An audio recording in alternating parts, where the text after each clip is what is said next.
the rivalry between Duke and UNC is obviously as iconic as it gets. You didn't lose one game on their court, while you were playing at USC. What was that rivalry like for you, and how was it going into their house and beating them every time? I love that feeling now, especially looking back. And I don't look at it like we went over there and dominated.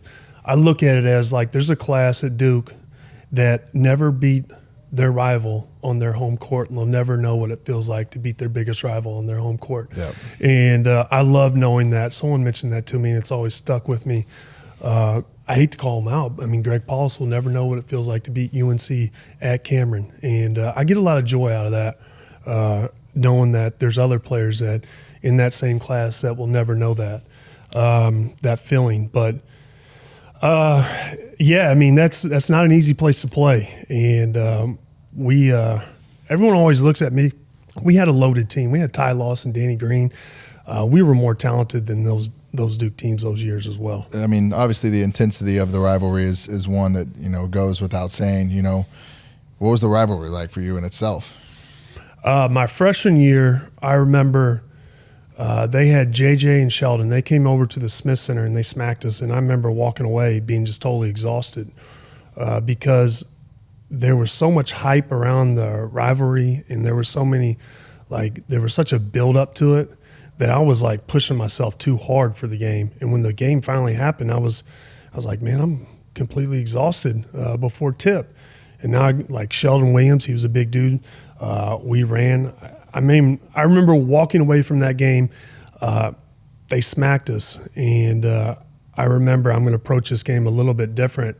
And when they did smack us on our home court, I think it kind of focused us a little bit more, which at the end of the year, our last conference game was at Cameron, and one of my all-time favorite wins my freshman year was going over to Duke and beating JJ and Sheldon on their senior night in Cameron. That was a special feeling. And also, they were one of the best teams in college. My freshman year, 05-06, we weren't really projected to do much. We were kind of just a tough team. We weren't as talented, and there was a lot of, analysts that didn't really give us a lot of credit or expect much of us. So that was a huge win for us to go over there and smack one of the best teams in the country. I have to ask about the Duke game where Gerald Henderson broke your nose. I know you guys have made up now, but let's go back to that moment of how it was and what it felt like being there.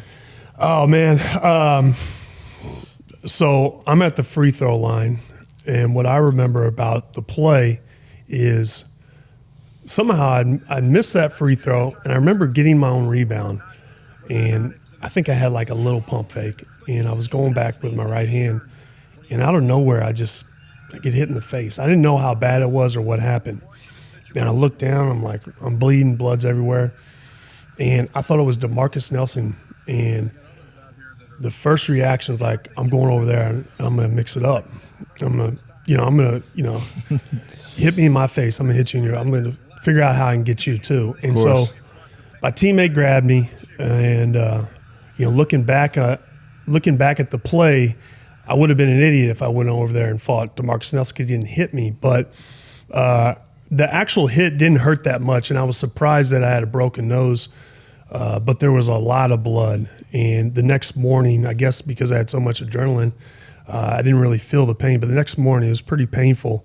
And, I was pissed off. And that was the other thing that kind of made me mad is all the analysts saying it wasn't a cheap shot. Yeah. It was a cheap shot. I mean, I've played basketball my whole life. You know a cheap shot when you see one. Why would you defend it? And that kind of rubbed me wrong. But, also I like the fact that, the students at UNC, they all put these signs out, all the frat dudes and everything, F Gerald. And so when I would drive down through frat court, they'd have all these signs and all this stuff. I was like, yeah. And you loved it. Yeah, I liked it. And my whole career, I remember I had made up my mind I'm going to get him back in some capacity. I was going to give him a dirty one too. And it never really happened like that, but it was always in the back of my mind when there was an opportunity. I never really got it, but we're over that now. We've actually made up. He's kind of a good dude. Yeah. And so besides him destroying my face, I actually like Gerald off the court. He's a great guy. And, we've talked it through, and, whatever. But he's a good dude.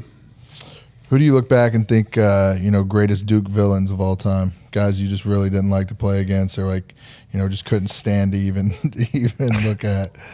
Man, I just feel like there's a lot of them. You got to look at JJ. JJ's a guy that everyone hated. He kind of embraced that too. Then you have to go Christian Laettner. He was kind of the guy kind of started the whole thing. I feel like he's the godfather of, the Duke mentality. Wojciechowski, he's a guy that probably, was one of those guys that a lot of people like to hate. He was a floor slapper. Who else? Greg Paulus. He's a guy that a lot of fans like to pick on too. He didn't have the career that JJ did, but he was one of those guys that kind of embraced that Duke mentality that everyone loved to kind of go after. But Christian Laettner for sure, JJ Redick. I would throw Greg Paulus in there, Wojciechowski. Those guys. That just comes to my mind right now. I'm probably leaving somebody out. I'm sure there's some in there for sure, but a long list of some people on the Duke side that won't get a lot of love from you for sure.